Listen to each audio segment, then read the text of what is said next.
The college football experience, Marshall Thundering Herd 2025 season preview episode on the Sports Gambling Podcast Network is brought to you by Underdog Fantasy. Yes, get up to $1,000 deposit match when you sign up at UnderdogFantasy.com with our promo code TCESGPN. And remember, as always, folks, too, let it ride. This is Jerry Glanville, and you're listening to SGPN. Let it ride, brother.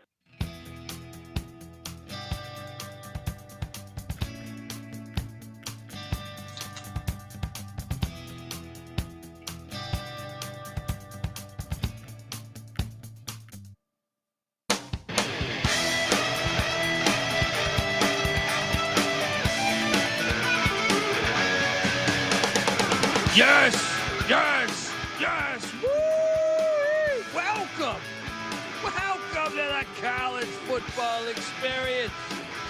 Marshall Thundering Herd 2025 season preview episode. We are cranking these out. YouTube.com/the college experience.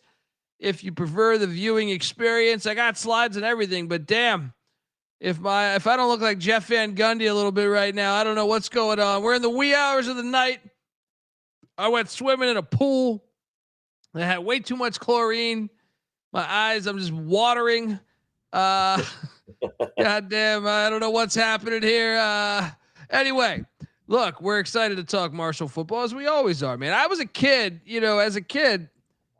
I'm old. I'm going to date myself by showing the fact that I used to not have options of watching like a top 10 matchup growing up in the DC area.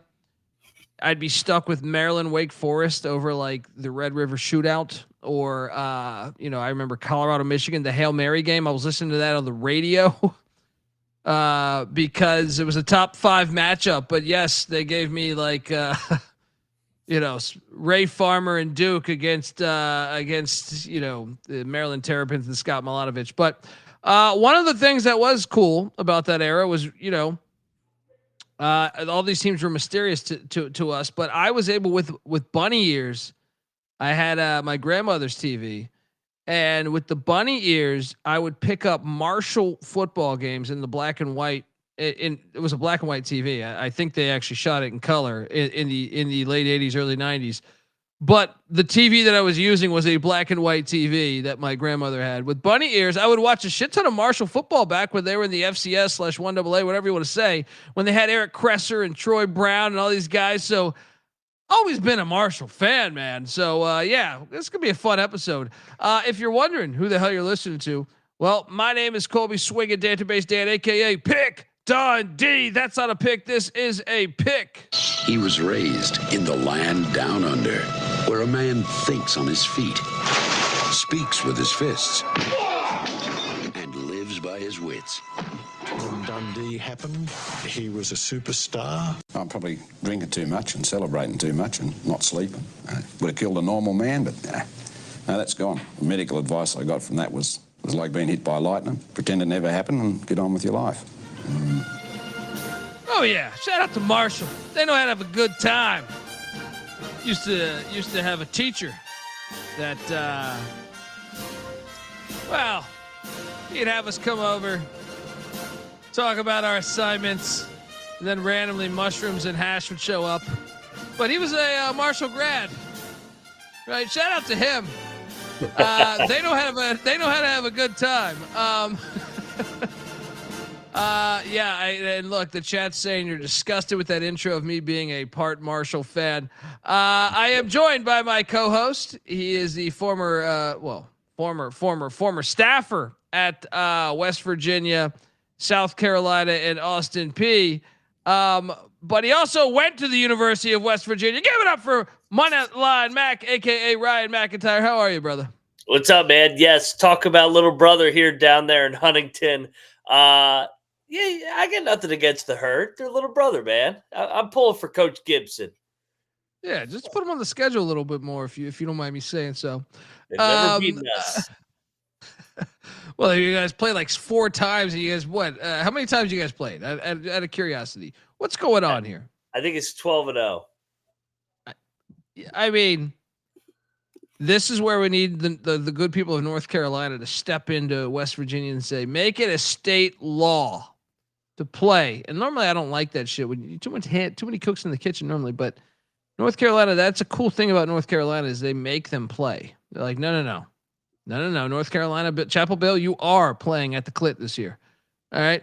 I just want to see it. Give it at least every 3 or 4 years. Give us a Marshall game. Come on. It can be in Morgantown. All right. But dude, I mean, Marshall football is one that I've always appreciated. I really have. And like I had that TV for whatever reason, they were in the FCS and they were dominant. This is even pre Randy Moss.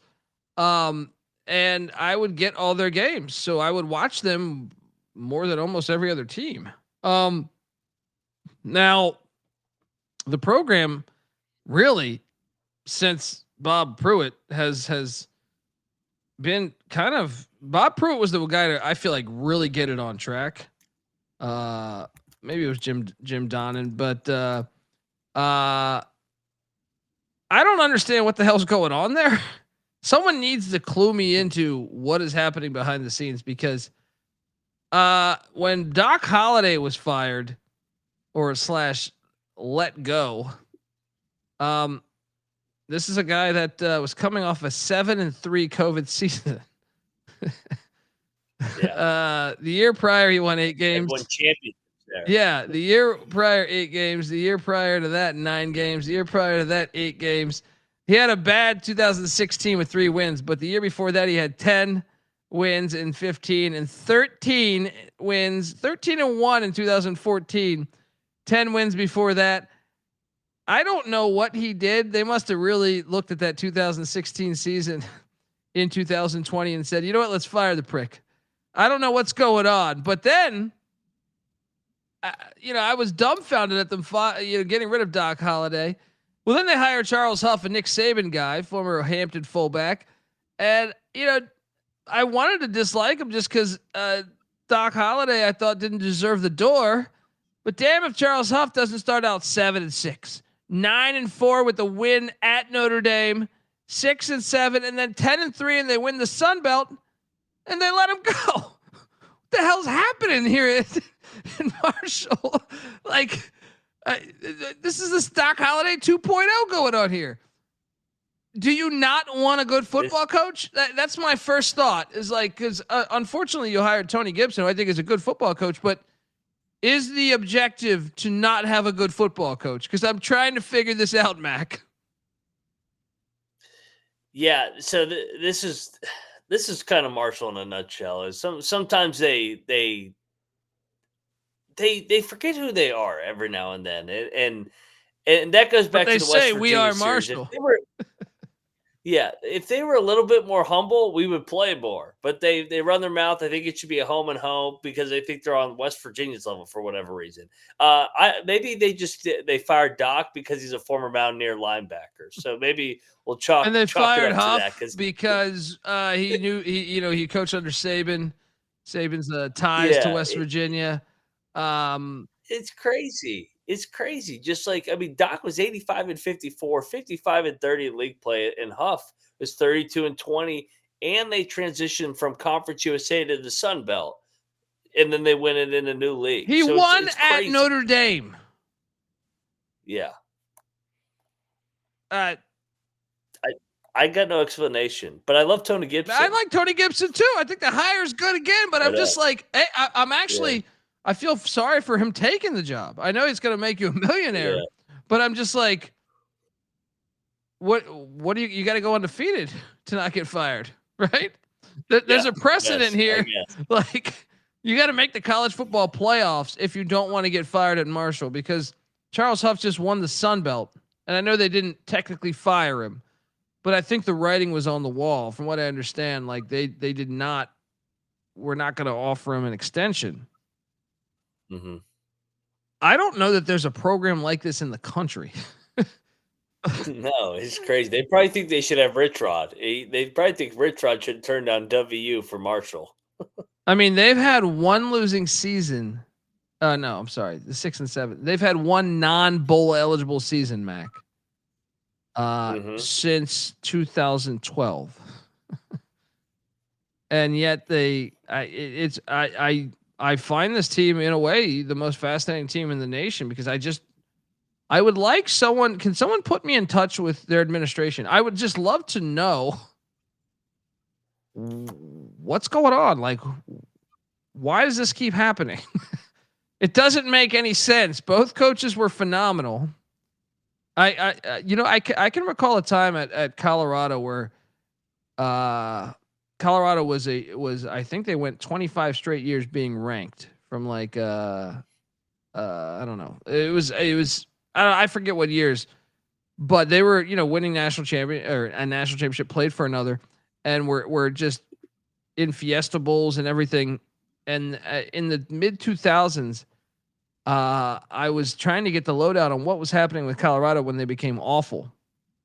And from what I understand, they had kind of like the administration was against the football team, which can really kill your program in a way.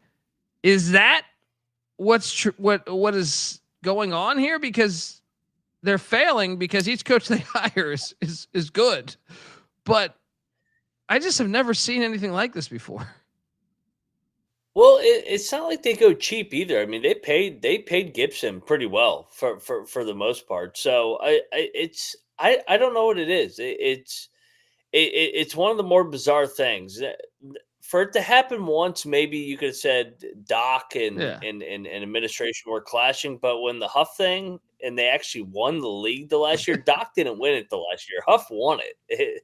It was bizarre. I was like, why and he's going to Southern Miss. He also has the biggest win in their history of a program. They won at fucking Notre Dame on national TV. I know. You would think that would just ink you a lifetime contract. And it's not like after that they started having losing seasons. They only won more. I'm so confused. But anyway, let's get to it because they did go out and hire a brand new head coach, and he has West Virginia. Is that what it was? They wanted a West Virginia guy.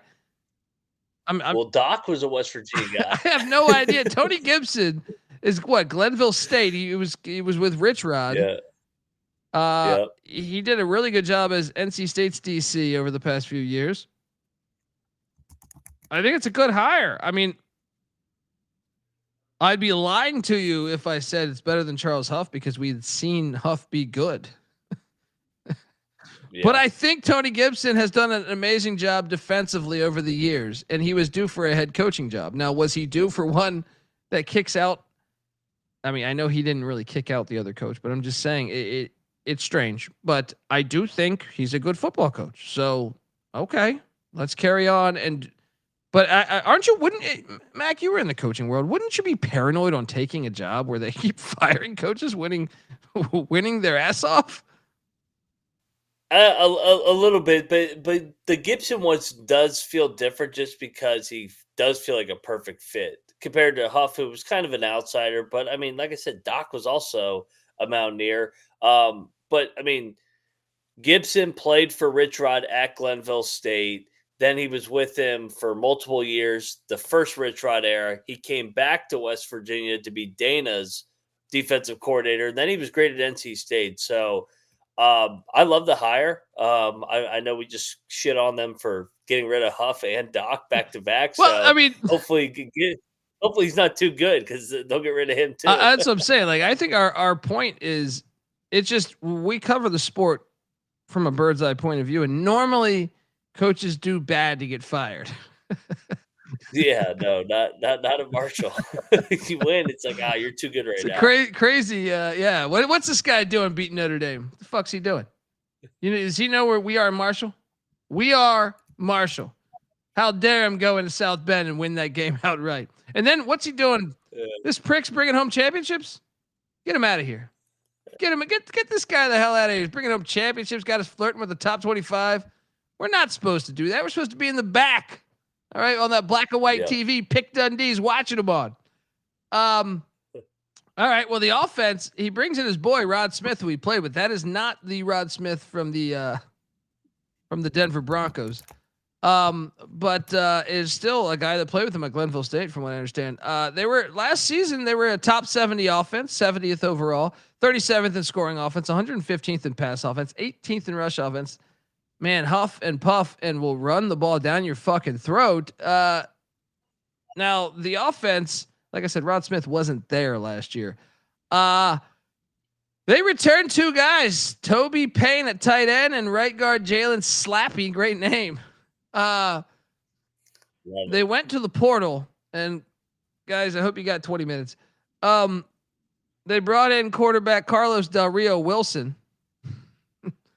Please tell me he's related to Jack Del Rio. Please tell me. Just please tell me.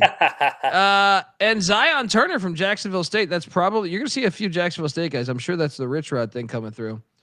Also, quarterback. Because Rod Smith was his offensive coordinator there, and he played for Rich Rod as well. To your point, yeah. Atlee Cohen coming in from Indianapolis. I think a JUCO. Quarterback Robert Shockey from NC State coming in. A Navy quarterback Trey Dunn. No relation to Harry. And also quarterback Jack Claudery from South Dakota. Holy shit, dude! 6 quarterbacks? What's going on here? Hey, you remember Jack State last year? The first month of the year played all 3 quarterbacks. They're going to do it again at Marshall. I believe it. Now the running back spot. This did catch my attention, Mac.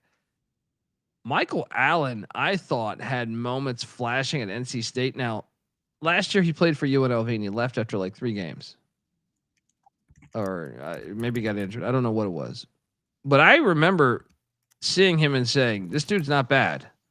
And then Tony Mathis was at West Virginia pre-Houston, and I liked his game. I think they got themselves a couple solid running backs. They also brought in Justin William Thomas from Cal, and Jo'Shon Barbie from McNeese, and wide receivers Demarcus Lacey from Jacksonville State, and Antonio Harmon from Mississippi State. Then they added a slew of offensive linemen: Tyler McDuffie from Hampton, Peyton Ellis from Texas A&M Commerce, Bryce Briggs from West Virginia, Morgan Scott from Middle Tennessee State, who's on the schedule, and Evan Ferguson from Gardner Webb. Mac, I know you're a Gibby guy. I know you're a Rod Smith guy, but there's no chance this offense is being top 70. There's too many fucking moving pieces, man. Well, especially because the Sun Belt Player of the Year is playing quarterback at Southern Miss. Well, the whole team pretty much is. Yeah. I think I think you could see like a jump, like we saw with Jack State. Like the second half is going to be a lot better than the first half, just because, I mean, they got 6 damn quarterbacks. Obviously, not all 6 are in contention to start, but I think that they do have some pop out of the backfield. And Rod Smith, Rich Rod guy, so they're going to run that speed option stuff. So I think that the offense will be solid, but to your point, that they won't be as good as they were last year. I just think it takes time. I mean, first off, Rich Rod's offense is a timing-based offense. Yeah. Let's talk defense. But before we do that, and by the way, shout out to my guy Clark in the chat, who is a former Marshall Thundering Herd, if memory serves me correct. Folks, want to tell you the college football experience Marshall Thundering Herd style is brought to you by us. We are part of the Sports Galley Podcast Network. Sports Galley Podcast is back with their 32 NFL team preview series. They're also bringing back the phrase that pays. Each episode, they'll give out one word of a 32-word phrase. Submit the phrase for a chance to win $1,000 circa future. So do that. Also, we're brought to you by mybookie.ag. MyBookie is your place to bet on every single sport, including all the summer sports: MLB, CFL, golf, tennis, racing, WNBA, and of course, college football and NFL futures. MyBookie accepts customers from a ton of different locations, even outside of the States. You can easily deposit, get lightning fast payouts using crypto. So head on over to mybookie.ag. And when you do, use our promo code TCESGPN for 100% deposit match up to $1,000. Terms and conditions apply, of course. That's mybookie.ag, promo code TCESGPN. And we're also brought to you by Rhythm. Probably heard me talk about Rhythm before, where they just dropped a new game-changing feature called Power Trends. These are AI-detected patterns where Rhythm's model has consistently won and has a very high ROI. Think like a strikeout prop that wins 59% of the time when the line of win probability hit a certain range. Power Trends are updated daily, exclusive to Rhythm and Rhythm only. No touts, no noise, just clean data-backed bets, baby. And those MLB Power Trends have been kicking ass. 254 and 147, a win rate of 63% and an ROI of 4.5% in the last 400 bets. WNBA Power Trends absolutely on fire. 35 and 20 since they launched, just about 64% win rate, 20.7% ROI. What are you doing, folks? Download the Rhythm app, check out Power Trends, and start betting smarter. You know damn well we will be. Get your free 7-day trial period today. sportsgamblingpodcast.com/rhythm. That's RITHMM. That's sportsgamblingpodcast.com/rhythm. All right, we are back with the Thundering Herd, and defense is what Gibby does. Tony Gibson, new head coach, Marshall, Thundering Herd. Shannon Morrison comes in as the DC. He was not there last year, but Marshall's defense is 43rd in scoring defense, 37th in pass defense, 101st against the rush, charting at the 79th best defense in all the land. They bring back this guy. I got a feeling this is the pussy stay. Like, this guy was in a relationship. Because here's the thing: we previewed Southern Miss, and there was like 40 transfers. Marshall is Southern Miss essentially. Like, the team that won the Sun Belt is now in Hattiesburg. So when I see Jadarius Green McKnight, I would love to know the backstory here. This is a guy he's in love. That's got to be the only thing I could think of. Some old Rebecca got him. All right. Whole team transfer. He's like, no, you know what? I see opportunity for me. You don't even know who the coach is going to be. I'm staying in Huntington, man. Right? What does he say? Something about Mary. I love her, man. Anyway, shout out to Jarius Green McKnight. He does it. You know, he's being himself. He says, you know what? I'm not following trends. I'm staying here, whether it's pussy or whether it's me being Green Herd through and through. They went to the portal, of course. Oh man, I hate doing episodes like this. They geared it up, baby. They geared it up here. Paul Hudson the third, just for the record, the third, not the first or the second, coming in from the Camels. Katron Evans coming in from Charlotte. Jalil Rivera Harvey from the Tops of Western Kentucky coming in. Tyus Martin from Jackson State, not Jacksonville State, Jackson State. They're in the SWAC with TC Taylor and company. Linebackers, let's just bring them all in, right? A couple NC State guys following Gibby over. I do like that, Mac. Jalen Parker and Cannon Lewis, a linebacker named Cannon. That's fantastic. Jabril Al-Amin from Jacksonville State coming over as well. Zane Porter from Morehead State. Linebacker Jalen Marshall from Wofford. And Javay Gilmore from Mississippi State, all coming in the linebacking core there.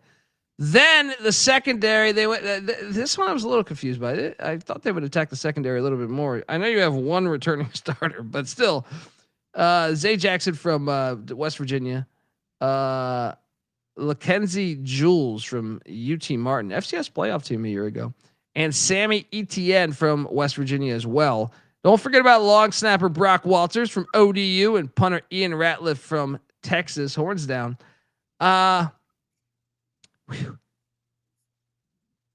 Look, I know Gibby knows defense, and I do like those linebackers. I just don't know if they can. There's so many moving pieces, dude. I feel like the defense will be ahead of the offense. So I do think the defense is what I trust more. But the defense was solid last year. I mean, the rush defense could have been better, but I'm saying it still wasn't terrible. 79th. I'll say they'll be in the same range defensively, but probably behind 79th, but like 85th, 91st, something like that. What about you? I think they'll be a little bit better. Like I said, he's bringing over some continuity with the guys from NC State. Got some Jack State guys as well. And I just think that's his identity. That his defense is overachieved at NC State. His defenses were great at West Virginia. I think they'll take on the identity of him, and I think they'll play extremely, extremely hard. They'll be tough. It's just if they have enough offensively to win some games, in my opinion. But I'm with you. Defense way more trustworthy than the offense. Well, especially bringing in those NC State guys and Jacksonville State guys that are familiar with, I think, what they want to do. Yeah. So yeah, even those West Virginia guys, he might have. I don't know. This Holgerson was a while ago. Yeah, I don't know. Familiar with the land. I'm searching. Yeah, Rich Rod said, "I don't want him." Yeah, hey, I got a guy here. He can't play for us, but he can play for you. All right. Put us on. Hey, I will say they were spotted together at a country music concert. Rich Rod and Gibby. I will fucking put on the schedule. I mean, come on, guys. What are we doing here? It could be in the works. Could be in the works, Marshall fans. Game will be in Morgantown. Let's go. Put it on the schedule.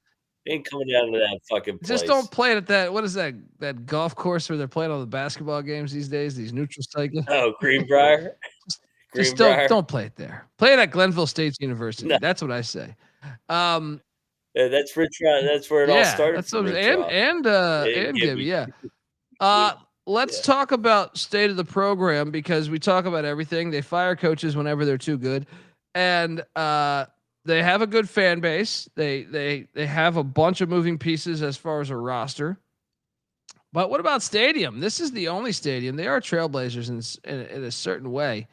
It is the only stadium in the FBS named after a woman. Shout out to that. Joan C. Edwards Stadium, 34 years young. And if I had to place a wager before knowing that, I would have not picked Marshall. So credit to them. Dundee Stadium ranking, 7 of 10.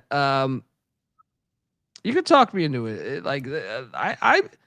I know Marshall football fans, man. So I like this stadium, man. I mean, Randy Moss played here.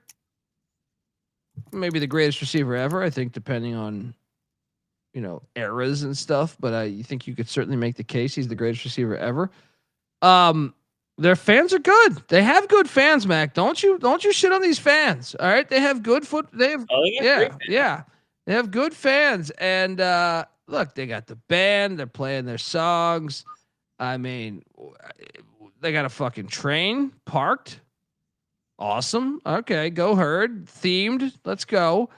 Tailgating. Look, I have been. It doesn't matter where you are to me. I've never been to tailgate in Huntington, West Virginia, but I can believe that it would be a great time. They have their own lager. And Mac, I don't know if this relates to NIL, but I can only make the assumption that it does. I've said this for every school that they need to be doing this. I think I even said it on the West Virginia episode we did, saying, why are we not doing this? You guys would make a killing, much like ECU. Marshall maybe they're playing, what was it? They're playing chess. We're playing checkers. They're firing all these coaches because they know everyone's going to get shit hammered on their lager. And they're going to be able to buy a great team soon.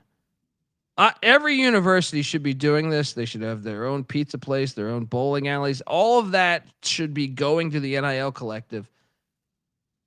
And anyone in the area with anyone in Huntington, please, if you get your hands on a Herd lager, I will Venmo you, because I have a studio that I'm currently not in, but I would like to collect all the beers for the schools. And I like alcohol. What did Kavanaugh say? I like beer. But dude, the stadium's fire. It's a great time. What the hell are you doing? Yeah. If you're in Huntington, West Virginia, if you're even by Huntington, West Virginia, get yourself out to a game. Nothing better than real college football. I mean, what do you give this thing, Mac? I know you seem to have a little animosity for the Thundering Herd. I don't. I don't mind Marshall. I've been drunk at Fat Patty's down there. There we go. There we go. Have a good time. I mean, I was the recruiting driver, and then I ended up drinking beer. So yeah, good old Fat Patty's. I love. Shout out to Fat. I need to get the Fat Patty's. All right. Hey, Clark, you've been to Fat Patty's? Great. Clark knows he was a Marshall guy for a few years, I think. dude, they have good fans. They do it right. What are you giving this thing 1 to 10? I'll give it an 8, and I think they're about to expand it, and that's I think one of the other things with the Gibby hire. They got a lot more West Virginia money people on board, just because he's one of the West Virginians. So, yeah, I'll give it an 8, man. They have a loyal fan base. That's for damn sure. Yeah, even that teacher I was talking about that would have a good time. He stayed dialed in. He stayed dialed in to Marshall football. He'd be like, "Oh, we're up 7 on Western right now," and I'm like, "Western who? Western Kentucky." He said, "Western Kentucky. You got to know this stuff." Look at that fan base, man. Get yourself out to a game. That's the best part about college football. You could have. I've been to games at the Rose Bowl or the LA Coliseum or some of the bigger cities in the country. But what I love too is you can also go into small towns and stuff, and I hate the fact TV execs are trying to, separate that, because that's what makes college football so great. The fact that you can have Appalachian State, little Boone, North Carolina, go up to Ann Arbor, Michigan as a fucking 35-point dog or whatever it is and win outright. Don't ever take that from us. All right. And Marshall does it right, man. They've had great winning culture in the FCS and even in the FBS, as you could tell with the last 2 coaches. And even before that with Randy Moss and company, when they did make that transition, Chad Pennington and Byron Leftwich, and on and on and on. Doug Chapman. Yeah, it's a good stadium, man. Get yourself out to a game. Nothing like live sports, man. As much as I love to sit there with 10 TVs, nothing like live sports, especially college sports. Look, say to the Marshall program, I put this as a 6 of 10 just because why do you keep firing the successful coaches? I wanted to give an 8. I'm like, you're coming off a Sun Belt championship. You've recently won at Notre Dame. You probably deserve an 8, but I just am perplexed by the moves by the administration. But what are you giving the state of the Marshall program? I'll go 7 just because they do get rid of guys, but then they usually get it right again. So it's true. Everyone else should just follow their coaching cycle. It's crazy. Just one losing season. One losing season in the last 15, 20 years. It really has been an underrated program. Dude, one of those years they had the 12-team playoff. I think it was like 2013 or 14. They would have probably been the team that got in. And it was like a crazy game against Western Kentucky with Braum, I think, or Petrino. And they went for 2 and they lost on a 2-point conversion. That was their only loss. Yeah, 67. Yeah. 66. They would have got in the playoffs that year, man. Can you imagine Marshall in a fucking playoff game? Who was the quote? It was Rakeem Cato. He was a beast. He was a stud. He was a beast. He was a beast. They had some good wideouts too. Yeah, man. Look, the program's good. Let's get to every game on the schedule. Talk about this upcoming year. But before I do that, I want to let you know that the Marshall Thunder and Herd season preview is brought to you by Circa Blades and Circa Survivor, the world's greatest sports book. Circa Las Vegas is hosting the biggest pro football contest. Circa Mates, Circa Survivor, and Circa Grandissimo with over $21 million in guaranteed prizes. You can't call yourself a true DGen if you're not competing in the Circa football contest. So what are you doing? Come out and hang out with SGPN at the Circa contest weekend, August 21st to August 23rd.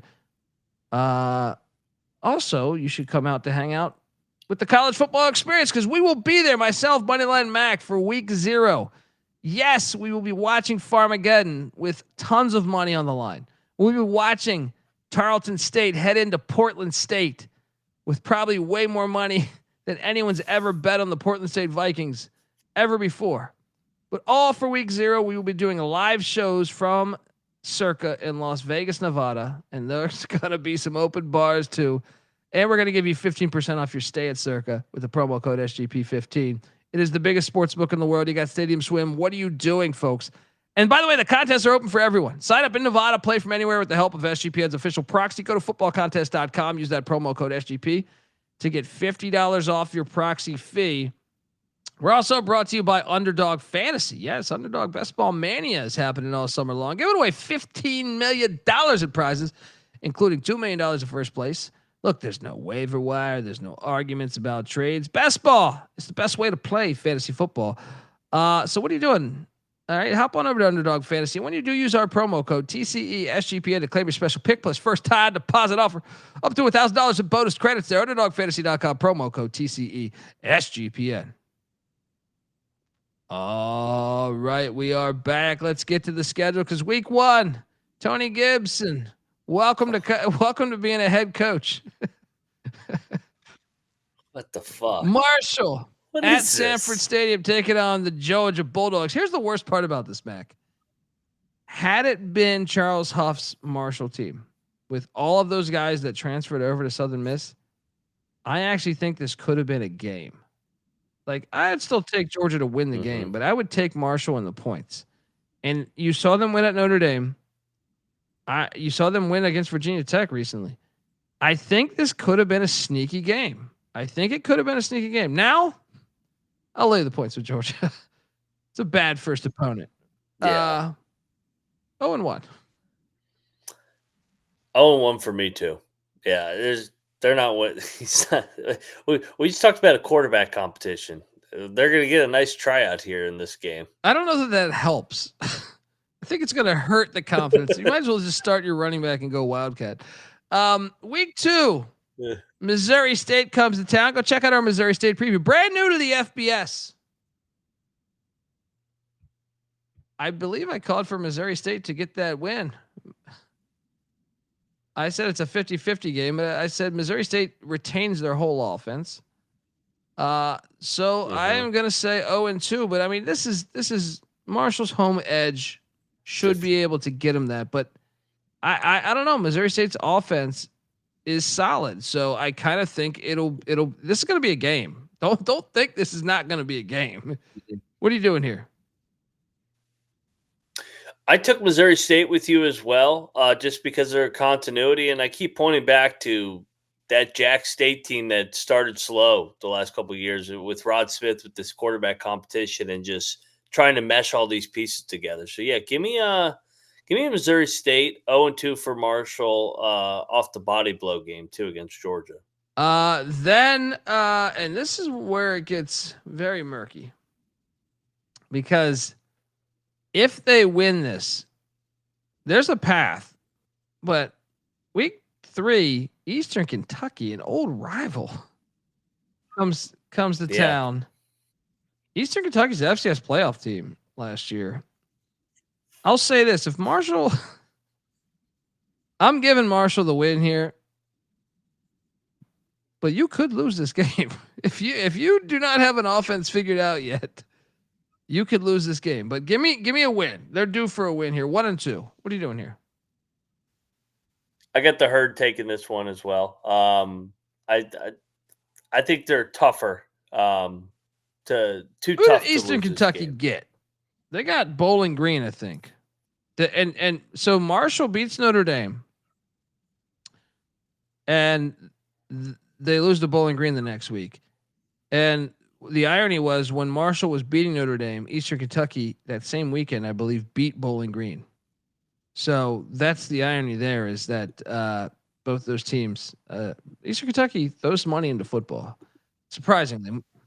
They messed around with the Big Blue. They did. That's what I'm saying, man. They're not bad, man. Like I'm saying, be prepared. The Colonel Sanders there, he knows that 12-piece recipe better than anybody. All right. He's been in a time 1-2, and then they head to Johnny Red Floyd Stadium. I have done Jaeger bombs at this fine establishment. I think Marshall. This dude. The schedule. There is a path where they could be 3-1. I'm taking Marshall to go in there and get that dub. I have no idea who's winning this game. Derek Mason and Middle Tennessee were awful last season. Maybe they take a step forward, but give me Marshall. 2-2. What are you doing here? Cosign. Yeah, cosign. I think they'll at least be 2-2 through 4 games. They could be 3-1 to your point, but we're banking on that they're going to be a little bit of a transition, with just all the new faces. But I think that they're better on the line of scrimmage than Middle Tennessee. Middle Tennessee's they're a mess. Fired stock still, these idiots. Next up, a trip to Cajun Field, the original Swamp. This is a rematch of the Sun Belt Championship last year, but Marshall's team's gone. So if you listen to our Louisiana preview, I like laying the points with the Raging Cajuns here. I think they're gonna send a message. What are you doing here? Yeah, I'm high on Louisiana too this year. I think they're still super talented. Give me Louisiana 2-3 for Marshall. All right, I'm with you with 2 and 3. They hit the bye. Shout out to Chad Pennington. His son played for Marshall for a little bit. I think he transferred to Northern Arizona though. Come out of the bye and you're taking on Old Dominion. It's still early October, so I have to take Old Dominion. I think they're in a better spot. If this was in November, I think I would take Marshall. But give me ODU. What are you doing here? This is where I'm going to take Marshall. I'll differ from you on this one. I'll take Gibson and company off the bye week. Protect home field here. 3-3 for me. 2 and 4 for me. But then Texas State comes to town. We first ever matchup, and probably only for a while at least, because they're going to the Pac-12 next year. But yeah, I'm on Texas State here. October 18th. Texas State's a weird team that we talked about this with GJ Kinney. They lose to teams you do not expect them to lose to often. I will still take Texas State though. So I have them at 2 and 4, is it? 2 and 4? Yeah. I had them picking off Texas State. 2 and 5 in the weird game. They got JMU on deck. Yeah, JMU's a look ahead spot. 4-4 for me. I think that I think this is when they're gonna start playing good football. And weird trip for the Bobcats. That is a weird one. That is one that is very interesting. Then they get a bye against. Look at that on the left. You got Troy Brown, New England Patriot. Great. Remember, he also played DB for the Pats besides being a good wideout. And then the great Randy Moss.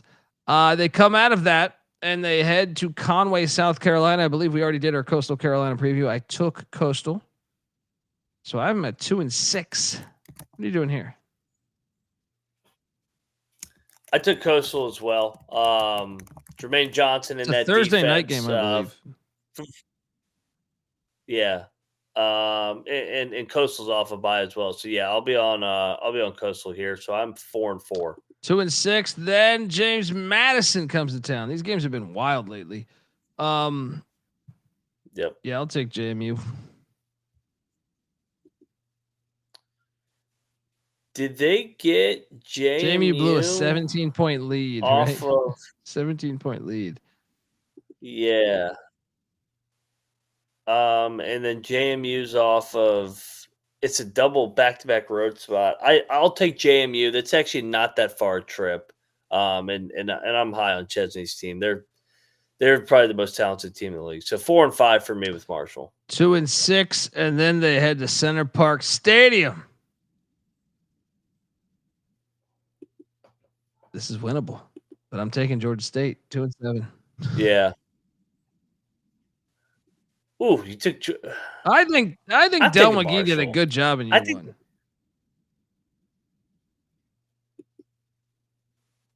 I think that the first year head coach, they're playing good ball at this time. I think I think they have more dudes than Georgia State. Give me Marshall 5 and 5. Damn, look at this guy, got a bowling. Then a trip to not yet to Boone, North Carolina. This is a rivalry game. Kid Brewer Stadium, fantastic. But I am taking Appalachian State. Our preview's already out there. Go listen to App State preview. So man, I got them at 2 and 9 right now. What are you doing here? I took App State. App State. I'll take the home field advantage here. 5 and 6. But don't worry, Marshall fans, because the air raid is not going to work on November 29th in Huntington, West Virginia, when Clay Helton walks up in there. So I give you this is going to be a money line play for me. I can already tell you now. Well, on our show on November 27th or some shit, this is going to be a money line play of mine. You're going to come out there trying to fire the ball around 500 times a game. And that howling wind from the Joan ain't gonna work. So give me Marshall money line play 3-9. I do think there's opportunity at the beginning of the schedule, but 3-9. What are you doing here? I got them finishing 6-6 bowl game. I think they extend their non-losing season streak by the thread here. I think that they knock off Georgia Southern on Senior Day 6-6. Solid first year. I think they get better in the second half than the first half. I think they got the worst of the schedule personally. The win total is 4.5. I'm not locking this. I am considering it. And I'll tell you why. Look, they're plus 2,800 to win the Sun Belt, plus 8,000 to win the college football playoffs, or to make the college football playoffs. My logic is this: when you have that many transfers coming in, to me, how you lose this bet is if they go 3-1 out the gate. If they go 3-1 out the gate, which is certainly on the fucking table, by the way, certainly on the fucking table. Missouri State was an FCS team a year ago. Eastern Kentucky is an FCS team. Middle Tennessee needed a final drive to beat Austin P, an FCS team a year ago. So like they're basically 3 FCS schools right there. If you can get those 3, there is a good shot at a bowl. But I would prefer that those 3 teams on the back half of the schedule, because I don't see much wins late in that schedule. And the fact you got to go at Georgia State. Now, granted, there's no crowd there, but you would just love that game in Huntington, because that would kind of be an automatic win if it was in Huntington. I'm going to stay away from the lock too, just because I could see a path. But another thing is, it's such a body blow against Georgia. What does that set you up with for Missouri State? It makes me like Missouri State even more. Trick or treat in the chat saying glad he got it at 5.5 under. Yeah, if it was 5.5 still, I would lock this. 4.5. I'm still thinking. I still think the back half of the schedule to me is like, I like me personally. I have their schedule. Look what they get from the Sun Belt West. They get, because remember, that's the only conference with two divisions. They get Louisiana, who played in the championship game a year ago, from a recruiting composite, the number 1 team in the conference. They get Texas State, who we think is going to be potentially the in contention for that spot this year. Mm-hmm. So you're getting the 2 of the 3 best teams. I have Southern Miss as the other one. That's a tough schedule, man. It's a tough schedule. They better get at least, if they got Missouri State and Eastern Kentucky, that could set them up. But that stretch right there, I don't know. I feel pretty good, man. I feel pretty good about the under. I know you're on the over. Not a lot of confidence, not a lot of confidence in it. Wait, but who'd you have them beating on the other side? You had to beat both Georgia schools, right? Yeah, and Texas State at home. The Texas weird trip. That's a bold fucking play, though, man. Texas State's going to be a double-digit favorite, I think, in that game. Yeah, but this is G.J. Kinney shit the bed game like he always does. No, I get it. He does have ULM, I think, was the first year, and then last year Georgia State and Del McGee got him. Yeah, I'm on the under. I still think it's a solid play. You might hear it on the locks episode, but I've been locking up a lot of shit lately. I'm gonna stay away right now. Let's go though. Love this Marshall football program. Let's get it going. Shout out to Tony Gibson. All right, that's our show, folks. I have a slideshow on the way out. We just completed a triple header, so go check out all the episodes we did. YouTube.com/thecollegeexperience. Just knocked out South Carolina and Oklahoma. And by the way, there's some secret episodes strictly on audio form. I was at ACC Media Days. I was at Mountain West Media Days. I was talking to these coaches. I didn't have video. So those are secret episodes. Subscribe, Spotify, iTunes, College Football Experience. Enjoy the slideshow. Love Marshall football. Get out to a game this fall. And look, I hope I'm wrong right now because I haven't placed a bet. But if I place a bet, then I hope I'm right. But I have a soft spot in my heart for Marshall football. So let's get it going. All right, till next time, folks. This is the College Football Experience, Marshall Thunder and Herd style. You better start thinking about yours. And we out of here.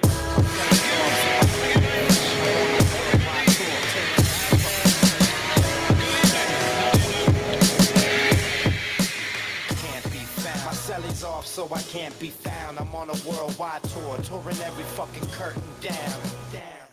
They say the Lord watches over my sins.